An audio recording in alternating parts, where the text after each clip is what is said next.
Every lap, every race, every bit of paint traded for every hard-fought place.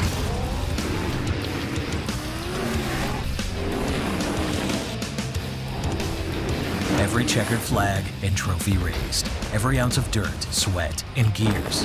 They're all jammed inside every can of NOS Energy.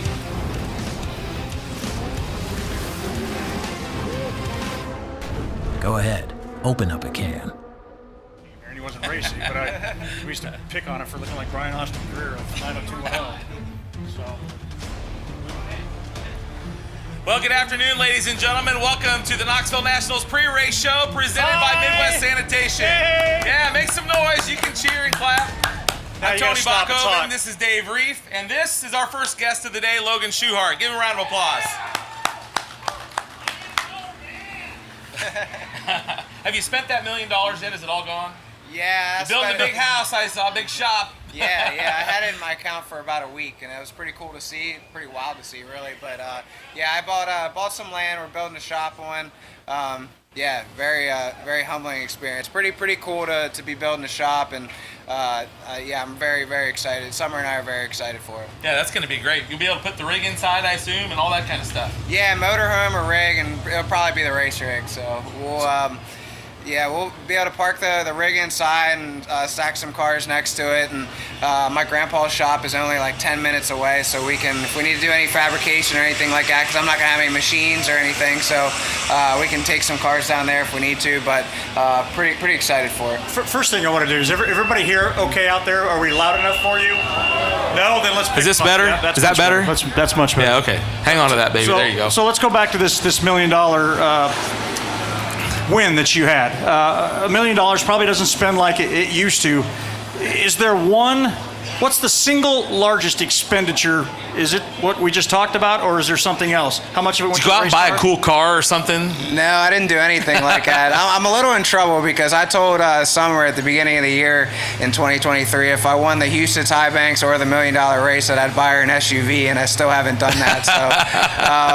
So we'll see. We're getting married in January, so that's coming up, and we're building a house and a shop right now. So you got her a nice T-shirt trailer to sell out of, right? Yeah, she has fun with that. So, and she's got a nice little ring on her finger from last year. So I think she's okay with that, and she's happy. But yeah, after winning that race, I went out and I bought my land for our shop that we're building on right now, and that was for sure the biggest purchase I've ever made. Nice.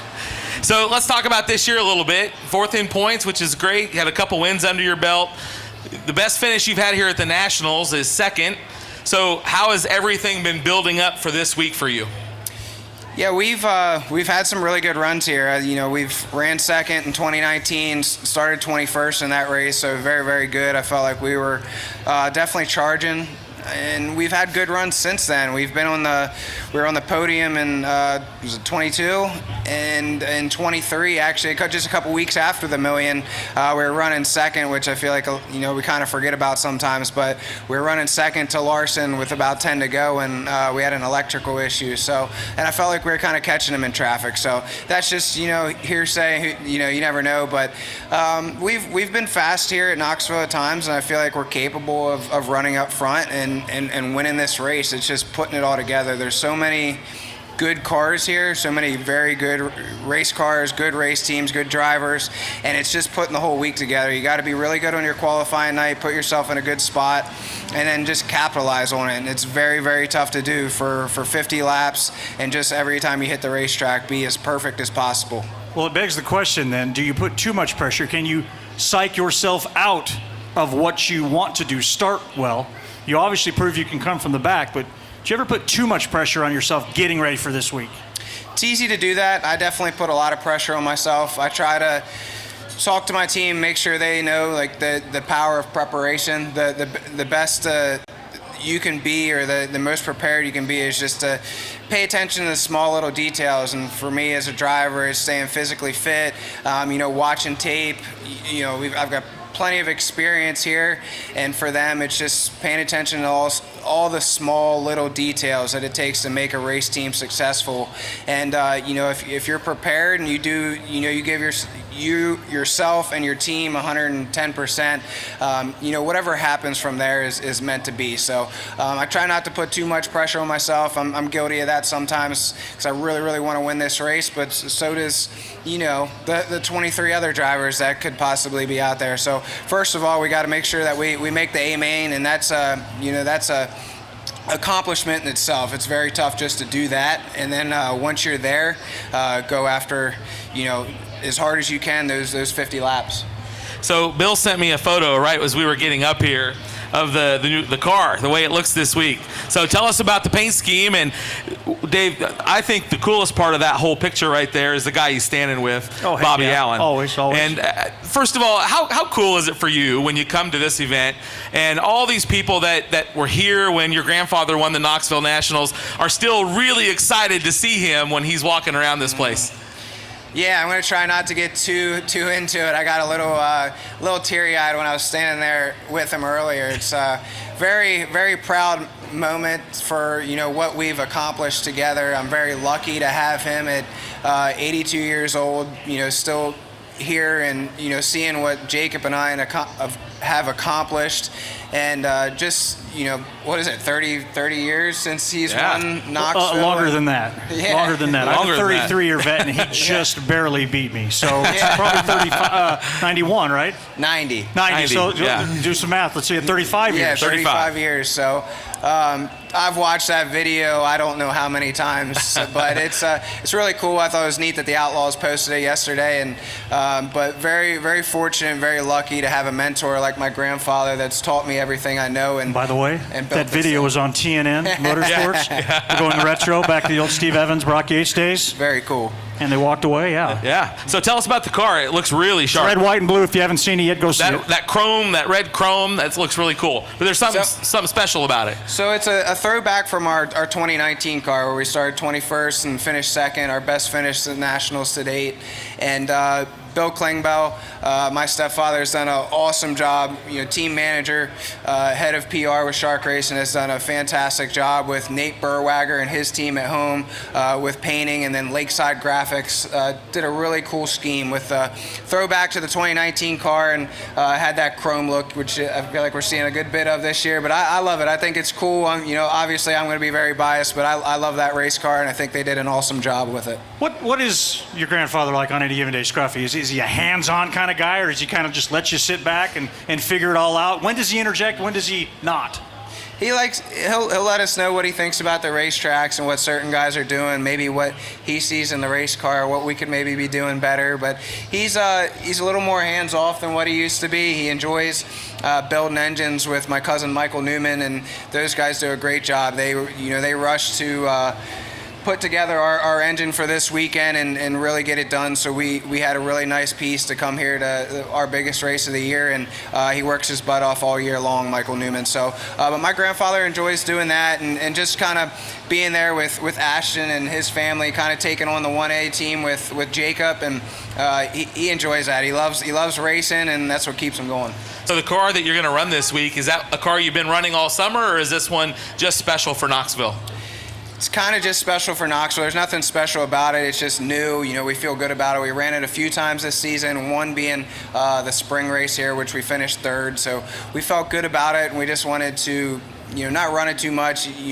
We have very good partners with Shark Racing that build very strong parts that we don't have to worry about stuff falling apart. But we run them so long, you got to, worry about what you're replacing and that kind of thing. So we just want to make sure that we feel like we're coming with a fresh hot rod and feel good about what we brought to the racetrack. So I'm going to kind of pick on you a little bit, pick on everybody, pick on ourselves, because as DIRTVision and what we do, this race is on the calendar every year. It's not like we have to wait for the calendar to come out and see when the second weekend of August is. It's this weekend every year, but yet everybody is running and gunning and right up to the last minute trying to get things ready. How do we fall so far behind? How do you guys fall behind? We plan on it all year long. It's bad plan. yeah, we plan on it. It just it takes a little bit to come all together. But like I said, I work with great people that work very hard to give me a very awesome hot rod. It's got the best of the best stuff on it, and like I said, it's what kind of makes me teary-eyed when I'm sitting there with my grandfather and think about the journey that got us to this point. So very proud of that, and it's very, very cool. Well, it's going to be an exciting week, and we're excited to see this car on the track. It's going to look great. Folks, wait till you see it. This chrome, this red chrome, a lot of guys have been using it this week. We've seen it around, but it's going to look really great on the racetrack, and we wish you tons of luck this weekend. You're a big fan favorite here. I hope you know that, and I think everybody's excited to see you put on a good show and be contending for a win here on Saturday night. Appreciate it. It's nice talking to you guys. Thank you all the fans that make this event possible. It's really awesome to come here as a 32-year-old that I love this place. I came here for the first time. I think I was 15 or 16 years old. Watched in the suite with my grandfather with Doug Wolfgang, and I just couldn't dream of being up here and racing for racing at the Knoxville Nationals for this thing, and it wouldn't be possible without all these fans. So you guys are awesome. I love this event, and I love what it's become. Where can they buy your T-shirts at? We're right over here. My mom, Summer, they do a great job. Oh, is that what that is? Yeah, right over here. We got a shark race, and you'll see the sign and the flags flying, and they got some lights up there at night now, so it's shining. Those girls do a great job, so very thankful for all their hard work, and we've seen a lot of T-shirts around, so thank you all. Thanks for being here, Logan. Good luck this weekend. Yeah, thanks, guys. Logan Schuchart, ladies and gentlemen, give him a round of applause. Dave, can you imagine coming into this race and a car that he hasn't necessarily run all year? He just said that, right? And you're thinking, man, I got a brand new car to the biggest race of the year. Boy, I hope things are ready. Every one of these racing series does it, whether it's NASCAR for the Daytona 500, IndyCar for the Indianapolis 500. You bring your biggest and your best, and sometimes unprepared. Well, not unprepared, but untested. Right. So it's always kind of a wild card thing. But we're getting to that age. I'm gonna say something here with respect. I know we got a lot of Iowa fans in the stands, but coming from Nebraska, there's a generation that never understood that Nebraska football was good. We're getting to that generation in sprint car racing where a lot of people don't realize how good Steve Kinzer was back in the days. Right. Well, they're going to learn about how good some of these guys are. We're having this week. Logan Schuchart was our previous guest. Coming up next, when we come back from the break, Brian Brown joins us here on the Nationals pre-race show, brought to you by Midwest Sanitation. Better be some pizza. Brake hard with the all-new Smith Tie Complete Big Brake System. Our Big Brake titanium rotor offers doubled cooling capacity, and our centrifugal fan hub increases airflow to the hotter-running inner half of the Big Brake rear caliper. Say goodbye to brake fade and overheating, and hello to shorter stops and longer pad life. Complete your system with titanium piston front caliper, front rotor, aluminum billet pedal, billet reservoir, master cylinder, lines, and quick disconnects, and you'll be unstoppable. Smith Titanium. We winnovate. What the heck is this? We're doing brand deals now, huh? Chad, it makes sense. Sheesh! Just because we're both cut from the same stuff of American legends, right here in the good old US of A? Kinda. Just because we're both for America, by America? Just because Hulk Hogan's Real American Beer is 100% American made? Yes, Chad. Yes. No, thank you. Thank you.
Ladies and gentlemen, your 2024 World of Outlaws NOS Energy Drink Sprint Car Series champion, David Gravel.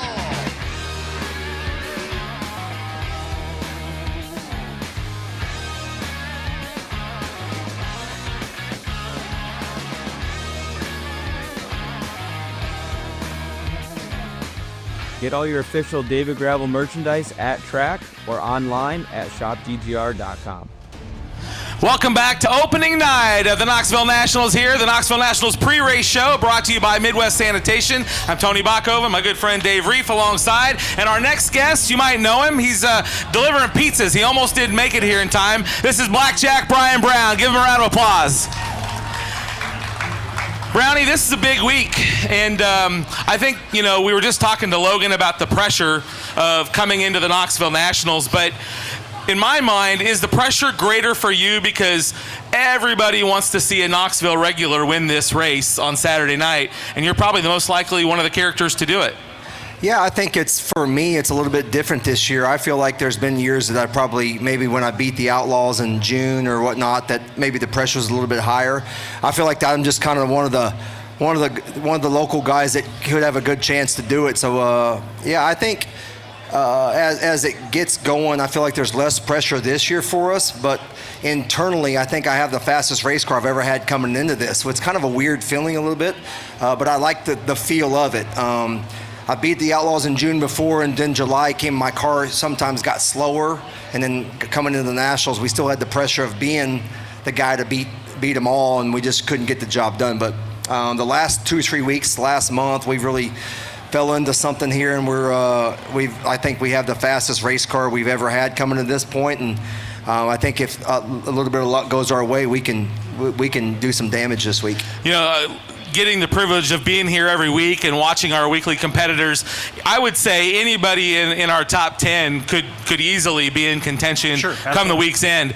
But not every week do you see somebody come from 16th to win the feature on what I would tell you was one of the toughest weekly Saturday night 410 shows in the country, and you did that here just a couple weeks ago. Yeah, it's and that's actually where we kind of fell into the setup we're using on our car now. We qualified pretty good that night, didn't get through the heat as well as we wanted, and then we were starting 16th, and my crew chief Chad Morgan said, hey, let's try this. We've been wanting to try it, but we really have nothing to lose at this point, and he's like, it's probably about a 20% chance it's going to work, 80 it's not, and we put it in the car, and away we went, and I just told myself driving around there, I'm like, that's why these guys are beating me like this. It's not that they're better than me. Their cars are just a little bit better than ours right now. So we got our car good. We went to Kings Royal, ran 4th there, and then came back and ran 2nd. Kind of went toe-to-toe with Rico for a couple laps and let him off the hook. And yeah, like I said, we ran good at the Capitani Classic. And like I said, I felt like last year coming to this event, we didn't have the car speed we needed, and we were looking for an Iowa Lottery ticket on the ground or a 4-leaf clover to change our luck. And this year I feel like we're where we need to be, and like I said, no place we'd rather be this week than here at Knoxville, Iowa. The first time we met, you were probably 12, 13. It was in the early 90s. You've been around this game so incredibly long. Watched what Danny's done, obviously having George. Let's go back to what we're talking about here, trying to get ready for this. So you've been to the Nationals more times than you've even driven it. So as those years change, how do your expectations for your goals change? Because what I'm sensing is a little less pressure, and maybe that little less pressure is going to be the difference to help get you over the top. Yeah, it's weird. When you first come to the Knoxville Nationals as a driver, you're like, gosh, if I could just make that A main, it'd be the coolest day of my life. Starts with if, yeah. And then you have opportunities, and maybe when you finally do make it, it's like it's what you dreamed of. It's like when they call your name and you're out there on the 4 wide, it's the best thing in the world. And then you get in there and you're like, man, I'm running the top 10. If I could ever even get into the chance to win this thing, that'd be even cooler. And then the first year I ran 2nd to Donnie Schatz, it's like we were racing that race, and you get so consumed with the race that you don't, until the checker flag came out and I lost by half a car length. When I was going down the backstretch, I thought to myself, man, that was a Knoxville Nationals. And it's crazy how you get in that mindset. And then after we ran 2nd the first year, obviously the expectations to come back and run 2nd or to win it the next year, we ran 2nd again. And then obviously the expectation was to win again. But I think what I learned, I probably appreciate those years more today than I even did when they happened, just because it's the next year of having that opportunity to be in that position is not promised. And I go sometimes and speak to high school football teams or different activities, and I always just tell them, look around this room. These guys you're playing with there's never going to be the same, so you better take advantage of that opportunity. And I always told myself, if I could get a chance to have the opportunity to be up on the first couple rows again, I think I learned a lot back in those days. I've matured as it's gone on, and I feel like I'd have a great chance to actually put the nail in the coffin and get it done. It's just, I think I'm 46 years old now, so you don't know. I mean, I want to race until I'm 50, 55, but I got banged up a month ago here, and as time goes on, your body gets older and older, and you just don't know how many opportunities you have left. Your football team's been doing that too, kind of going through that same expectation. It's not a guarantee. Yeah, and I think that's the thing is, like, when we ran second in 2015 for the third time, I thought, we'll get them next year. We're going to be right back here. And I've never really felt like I've had the opportunity where everything kind of fell into place. And like, okay, I'm on the front row again, or I can see the front. It's like I'm on the fourth or fifth row or whatnot. So, like I said, I think what kind of hit the nail on the head is like the expectation or the pressure is not. I feel like we're under the radar. There's a lot of great cars, a lot of great teams here that are being talked about, as they should, of being the favorite to win the Knoxville Nationals. I feel like we're in that, as a drunk dingus would call it, I'm in the second or third tier of drivers who would have an opportunity, and that's perfectly fine with me. They do not pay a dime to say you have a good chance to win it. They only pay when you go across the checker flag, and when you go to the bank Monday, they say how much. They don't even care what you finished. They want to know how much you want to deposit. So, like I said, I like where we are. I feel like if we can get qualified, we were very good in the heat race on Sunday night, and I like that whole package. So, I'm looking forward to it. You've said before, and Danny's told you this before, that to win here, you got to be good around the bottom. Do you feel like you're getting to a place now where you're pretty comfortable? Because I would say, if somebody said to me, where does Brian Brown like to race? I would say he's the best when the cushion's 6 inches from the wall and he's got her whistling around the top. But I've also seen you around the bottom be really fast. Yeah, it's definitely around the bottom is not, if I had a choice and you could pick A or B, it would not probably be around the bottom, but I think, unless it were to win the Knoxville Nationals. Unless it's to win the Knoxville, but I think which Danny did. Yeah, right. And I think to be able to win this race, you have to be diverse. You have to be able to run the top when you need to, and then when you get to traffic, you got to be able to go to the bottom. You're just not going to win this race running 50 laps around the top. It's not going to work. You're going to get to traffic, and things are going to happen. And I think you can see guys that are very maneuverable. Kyle Larson, obviously, can put his car anywhere he wants to go. Rico's a very maneuverable car. David Gravel, the guys you're going to have to beat to win the Knoxville Nationals can do both, and do both at a very, very high level. And for us to be able to compete with them when the time comes, they're going to have to do both. But I've said it 1,000 times, you have to get through your qualifying night. You can sit here and think, we got to run the bottom to win the Knoxville. Now, you can sit here and say that on Saturday night at 5:45. When you have your spot. When everything's lined up. But so much can go wrong or right in that situation. So, like I said, I'm really looking forward to it. It's been a great week so far. We ran pretty well at the 360 Nationals, ran pretty well at the Cappy. Had a little issue over in Oskaloosa, but in general, the weather's been perfect. I'm just trying to enjoy it more. Like, it's like this can be such just a grind, and like there's been times in the past, it's been Wednesday, and like I'm ready to go home. Like, I'm not ready to go home, but it's just not as much fun as it once was. And I'm just trying. I want to have fun, and I think that's the main thing. Is you got your friends and your family, and it's about. I don't see Dave maybe once a year, twice a year, and I don't see lots of people. But I'm just trying to enjoy it. Like I hear people I see once or twice a year, and looking forward to it. One of the things I've probably noticed the most different about you this year is I think the pressure of the expectation of always winning the Knoxville Nationals, winning a track championship, winning all these features. But watching you become a grandfather has been pretty cool. Hey, wait a minute, what? Stepping back and watching you with your grandson and giving him the shout outs when he's not here, that's changed you, and I don't know that everybody recognizes that. Yeah, I think I have Michaela, which is my bonus daughter, but I don't have kids of my own, so I never really knew what that was like or whatever. And there's been so many times, or at least a couple times this summer, where I've had maybe a bad run on a Saturday night, And in a normal Brian Brown fashion, I would beat myself up all day long on Sunday, wondering, man, did I drive wrong? Was my car wrong? Why did I not run good last night? And here he comes knocking on the door, and he just wants to go for a ride on the bike.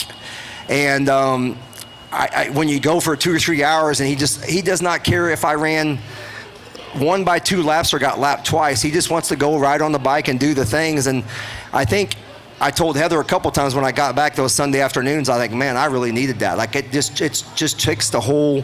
There's way more to life. I sometimes think, man, this is it. This is nothing else in life but racing in the Knoxville Nationals.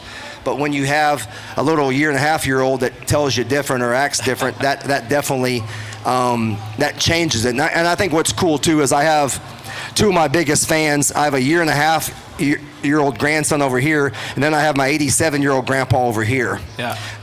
And then to me, it's like, if there's a luckier guy in this place than me, I don't know who it is. So I'm very lucky to have an 87-year-old grandpa that's on my side and a 1.5-year-old grandson, Cash, that's on the other side. So if you see me going around on a golf cart or a scooter all week long, because when he gets going, we're going. We're not going to be stopping. That's little Cash. But I really enjoyed it, and it's a part of it that if I knew it was going to be like this, I probably would have had my own kids, honestly. It's one of the biggest reasons we only run into each other once or twice. I got 3 kids over there that aren't kids no more, but they do command your time, and they do change your perspective. Well, Brownie, we're excited for you. You know, as I look down your roster of accolades, you've won here 69 times in a 410. You've been in 14 A mains. You've won the 360 Nationals. You've won the track championship in both classes. In my mind, you got nothing else to prove. But I'd sure love to see him win on Saturday night. Yeah, I always tell myself if I have never won the Knoxville Nationals, I'm not a failure. But man, this should be. You could take them 69 wins and shove them where the sun don't shine. If I could win Saturday night, and that's honestly how I feel. They could have them all back. They could keep the money. Don't tell Jason Reed that. He's right over there. He just heard. They could keep the money till Monday, but just taking that trophy home and sleeping with that trophy would be something special. Also, too, I don't know if you guys. I brought an extra pizza. I was just at a Casey's pizza party for the kids, and I brought an extra pizza. I would love to be able to give it to people. There's 15 slices people who have not tried it. Is there anybody who has not tried Casey's pizza? I'm sure all you guys have, but. Well, we're going to let him go, and he's going to bring that pizza down. So there's some little kids right over there with their hands in the air.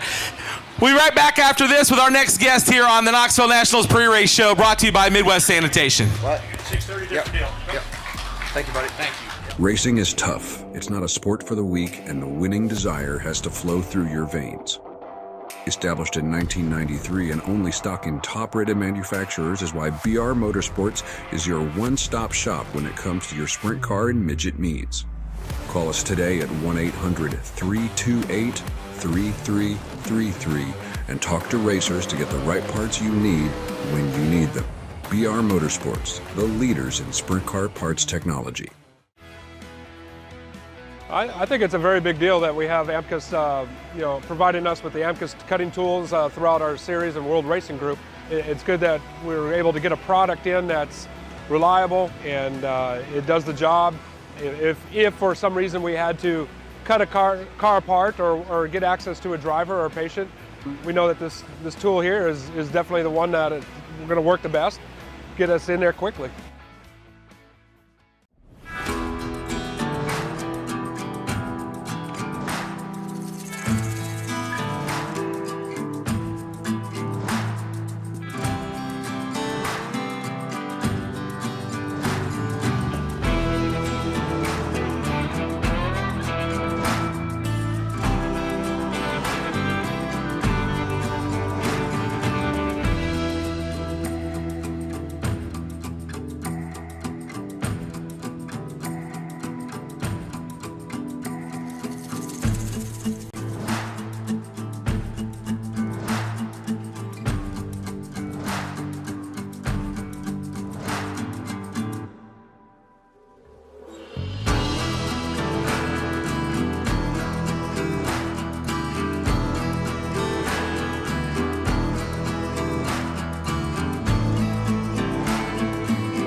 Ready to rise?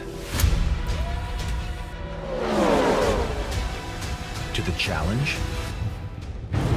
Above obstacles. Yes! Above perceptions. Rediger implements the pass on the top lane. Above it all. Let's go! If so, we're looking for you. Join us at Toyota Racing.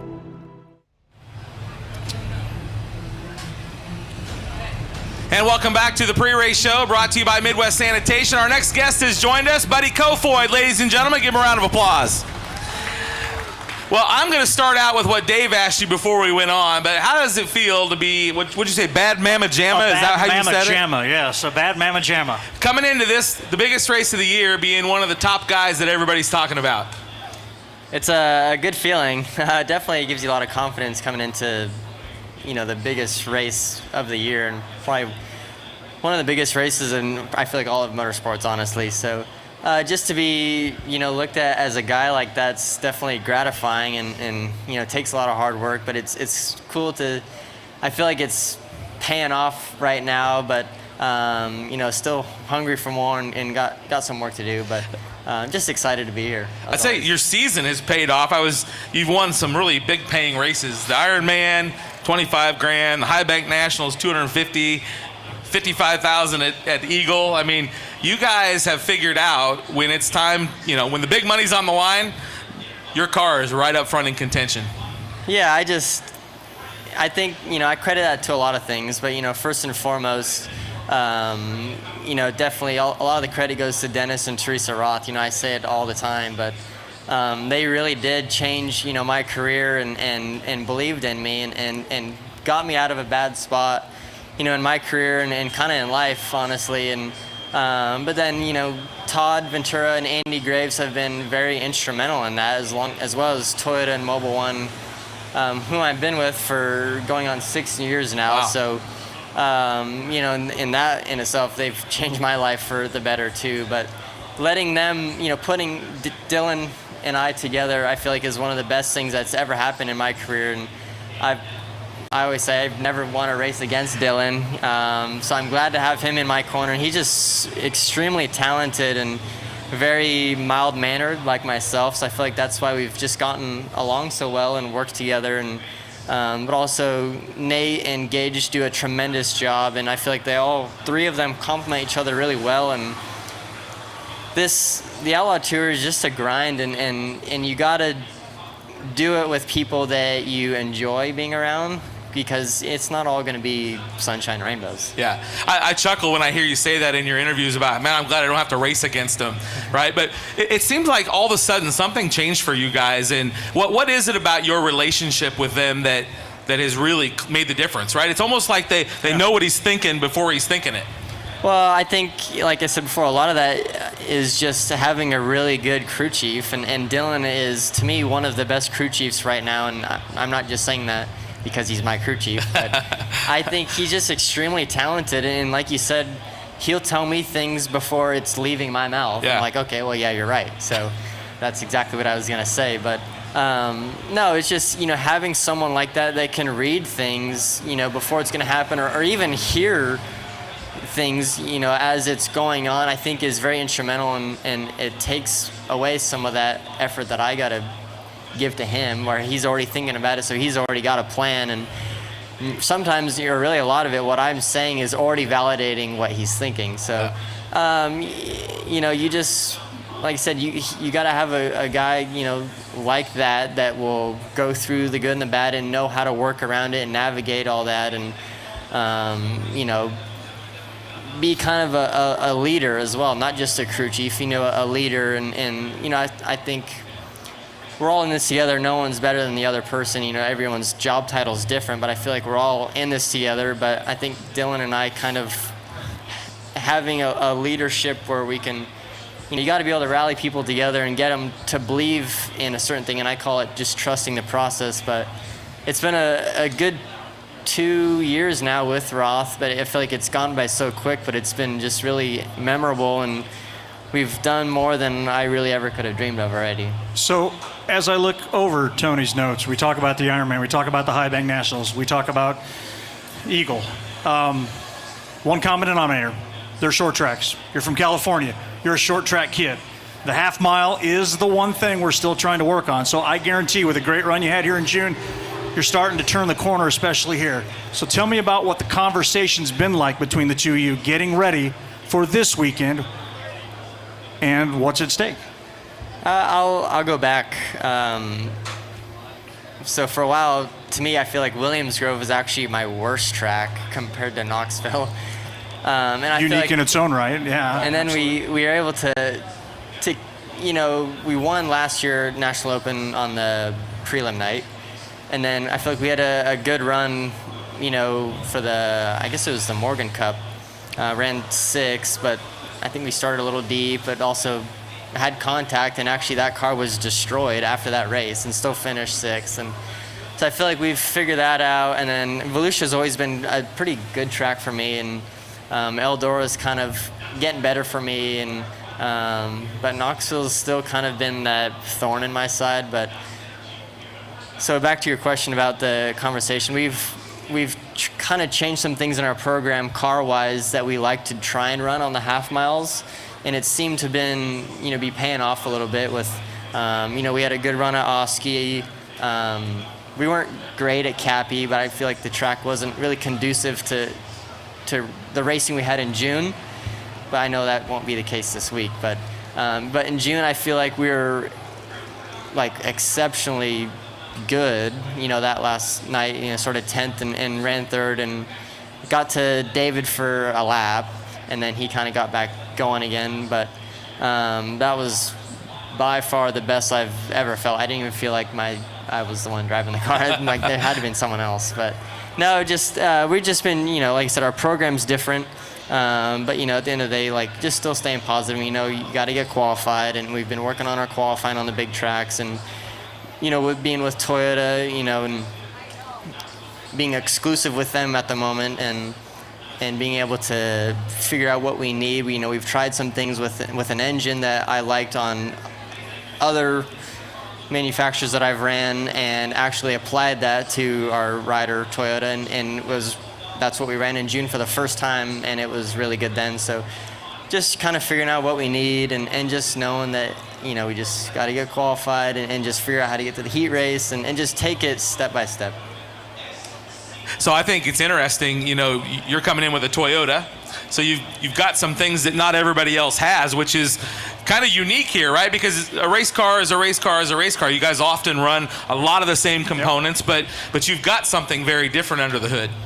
Yeah, so it's been like I said, I've been with Toyota now for about going on 6 years, and it's been a pleasure to be with them. Like I said, they changed my life for the better. I've done things that I never thought I would have been able to do, and being with this sprint car deal has been a breath of fresh air for more reasons than one. But getting to run a different engine and research and develop it, and try and get it to be competitive, which I feel like it's come a long ways, is special. But there's so much technology behind sprint car racing that you don't know about, and it's funny, I had no idea until recently that the block and heads come from England, from an F1 company, and then they come here, and Toyota's goal was to use all other engine manufacturers' existing partners, our motors bolt up to a regular Chevrolet motor plate, and they use their same style injection or same type of injection, same oil pumps, everything's the exact same,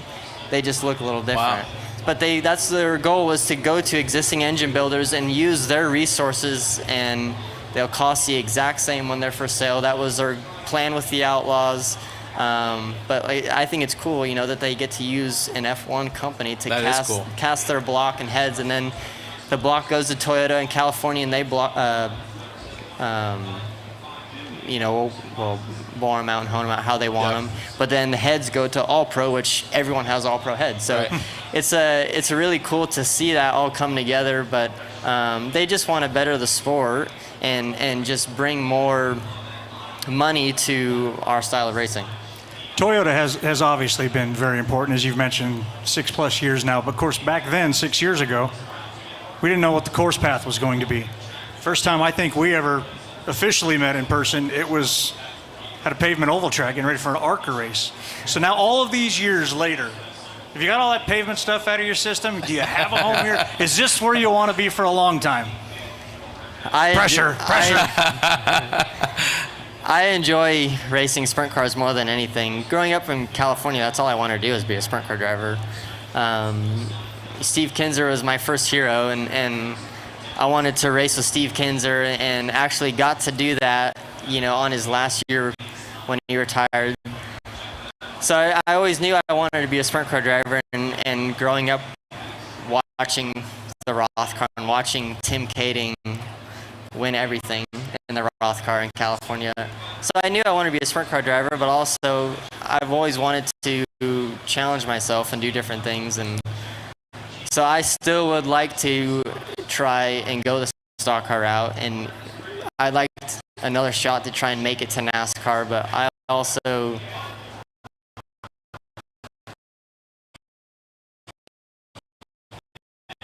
What about IndyCar? I always get excited watching the Indy 500 and would like to do that. But I'm happy where I'm at, and I'm with people that I care about and that want it as bad or more than me, and that want to win, and that trust the process, but also that treat me like family. And sprint racing, you can make a good living too. So it's hard to beat that.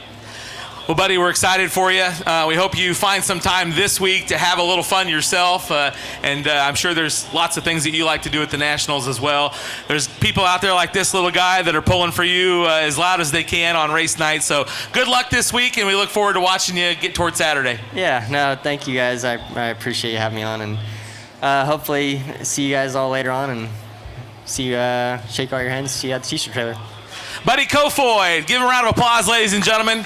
We're going to take one more break, and our next guest, Ryan Timms, will be joining us here on the Knoxville Nationals pre-race show, brought to you by Midwest Sanitation. Thanks, buddy. Appreciate it very much. You wanted the best. You got them for a rest. Often imitated, never duplicated. The greatest show on dirt, the World of Outlaws.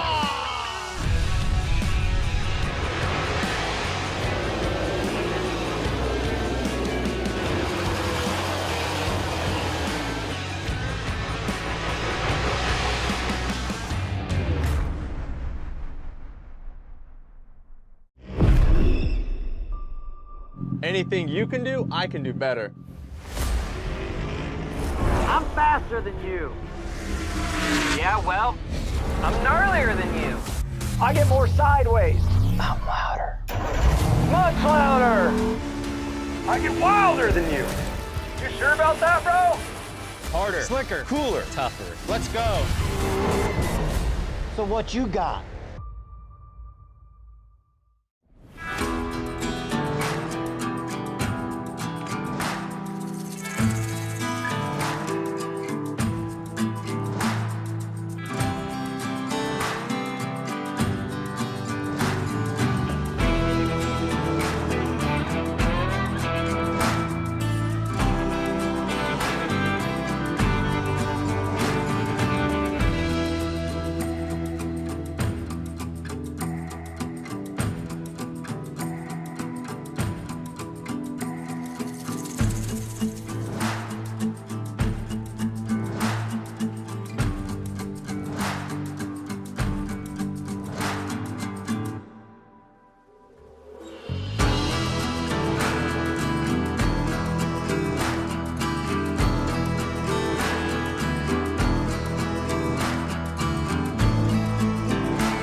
And welcome back to the Knoxville Nationals pre-race show presented by Midwest Sanitation. Glad to have you with us. Glad to have all of you race fans that are here watching. Glad to have you guys sticking around here today. This is really cool. And give yourselves a round Yeah, of applause. exactly. Yes. We were just talking about, I think the crowd for a Wednesday is going to be probably better than we've had in a long time. It's Brad Doty. It is Brad Doty. How about that? There's Brad Doty. Well, right here is Ryan Timms, our next guest on the show. And Ryan, you've had an incredible season by all measurements, I think. And quite honestly, if you wouldn't have went to Eldora, you'd probably be contending with Austin McCarl for our points leader. Yeah, right. It's been a great year for sure. I didn't think I'd be rolling so good around Knoxville as I am. Happy to be rolling good around here. It's a good place to go fast. And yeah, we missed a couple races at Knoxville, and then we just had some bad luck at the beginning of the year. But aside from that, it's been great, and I think we'd probably be up there if that didn't happen. You know, Buddy was just talking about the chemistry with his team, and I think you and the Liebig team have really found something. What has that been like for you? Yeah, I mean, well, when we first got together, it was kind of, we instantly clicked, and we were running up front, running good, and start of this year, we kind of struggled a little bit, and then got back here and started picking back up where we left off, and it's been great. I really don't know why exactly we're so good together, but we just, I guess, complement each other. I don't know. I roll really good in his race car, and I guess his race car just suits my driving style, so it's been a great matchup. I think one of the things, Dave, that's been interesting watching Ryan this year is not only is his half-mile package really good here at Knoxville, but they've been just as fast when they go to Huset's. They've been really fast at Jackson. What is it about that? Is it more for you to just get it close and you'll take it the rest of the way, or what? Yeah, I mean, I think nowadays it's you got to qualify, and you got to get through your heat race good and be in position to run a good feature. There's a lot of guys that they race really good in the feature, they just can't qualify or can't get through a heat race, so they always start far back. So that's half the battle there. And Shane, he's always given me a great car and a really good qualifying car, especially. So. You know, as long as I've never personally been the best at qualifying, but as long as he gives me a fast car and I can be in a good spot to win the race, then you know, I feel like I can get it done or at least be close. How old are you now? 18. I'll be 19. 18. Yeah. 18. Which was leading to my next question, because 30 years ago, an 18-year-old was the exception. Yeah. Now it seems to be the norm.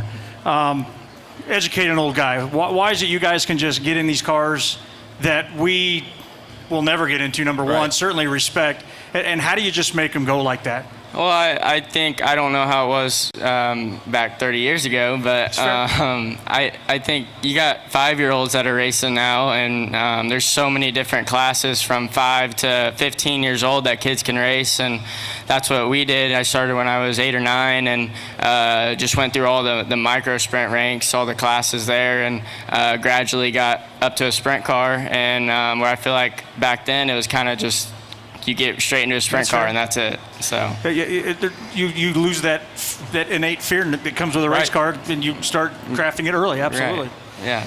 So you know you're in the top 5 in our point standings. You're the leading rookie in our 410 division. How does it feel for you when people say, hey, Dave, who do you think's going to win this thing? And like Ryan Timms. Ryan Timms is one of those guys. How does that feel for you? I mean, you're 18. Yeah, no, it's awesome. It's a little bit surreal. I don't know.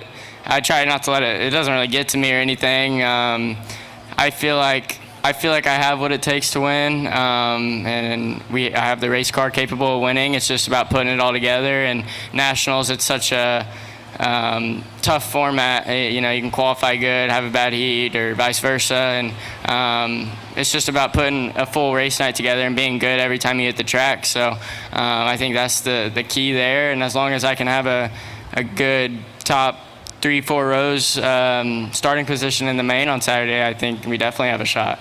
So we asked you last week during the races what T-shirt you had on. There's been a lot of talk. Yes. He's won a lot of races with a Brad Doty T-shirt on this year, and now the guy's sitting right over here. Are you guys gonna, Brad? Are you gonna give me any coaching, any advice this week?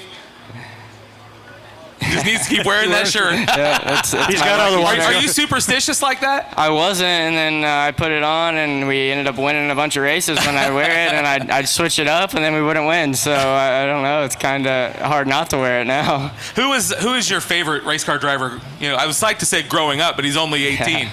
I don't know. Probably the newer generation of drivers. I don't watch, but Donnie Schatz. I was always a big Hot and Shield fan. Gravel. I mean, I watched them all, and it's pretty surreal to be able to race with them. I was going to say, what's it like racing with them? Now, I'm kind of used to it, and I feel like I'm just like them. But when I first got out there, it was definitely a little bit of a shock. How important is as you take in all of these things as an 18-year-old? Do you allow yourselves a moment to let all this sink in and realize what you're doing? Yeah, no, I definitely get to have fun.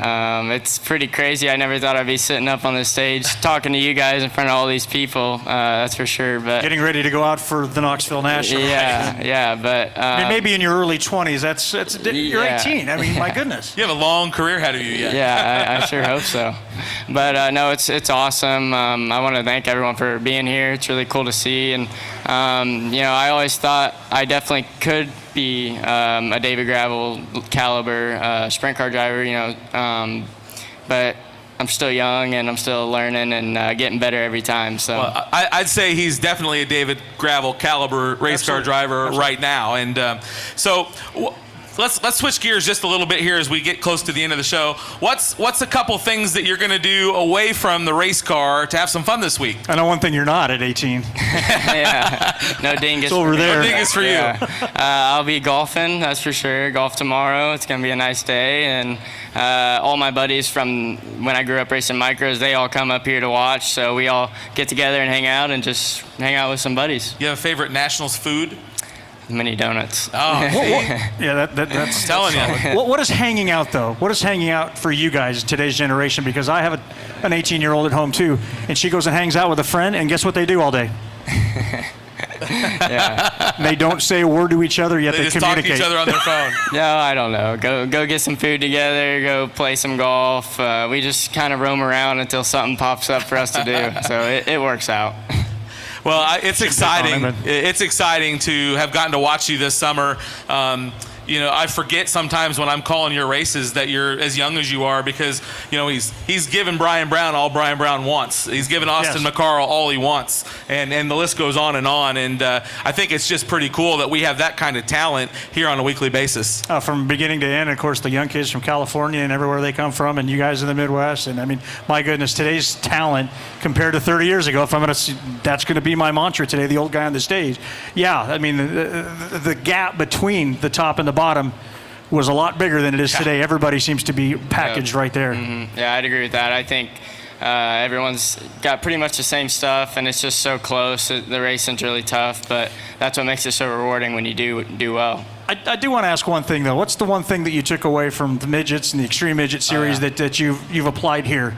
How good of a teaching element was that for this? Yeah, there's good and bad with it for sure. I think with the midgets, the racing's so close and so tight.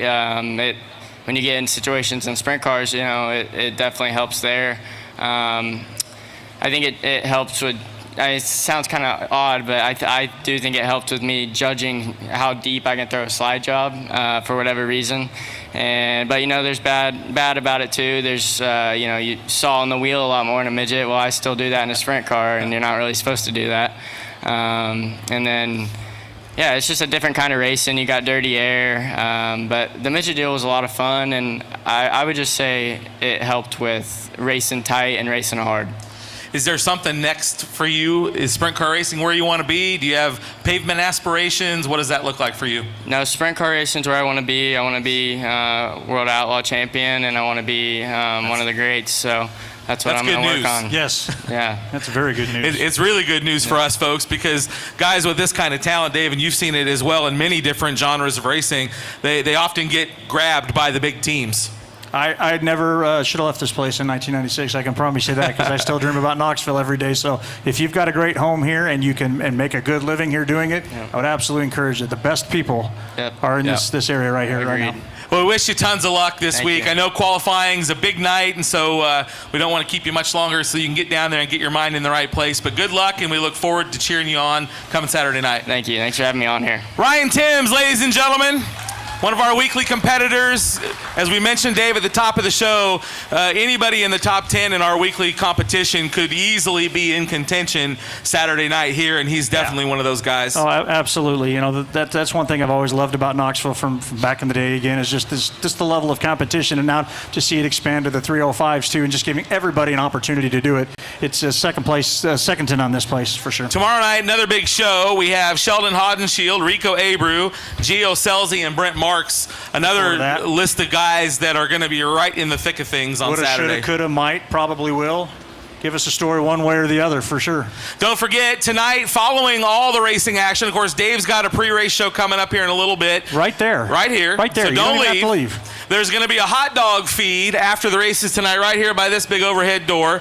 And then everybody is invited to the post-race press conference, which will also be live on DIRTVision. So if you're at home watching, don't click it off once we go to the checkered flag, because Dave will be hosting the post-race press conference, which is going to be new, having you host that show. And I cannot wait for you to tell me exactly where that is again. It's been that long. I know it's in one of those buildings over there. But yeah, we definitely look forward to that. Anything we can do to help push the envelope for people that can't be here, and lucky as fortunate as you right now, we're trying to do that on DIRTVision. We're making every effort we can, and we definitely appreciate all of the subscribers and all the views and everybody checking us out for sure.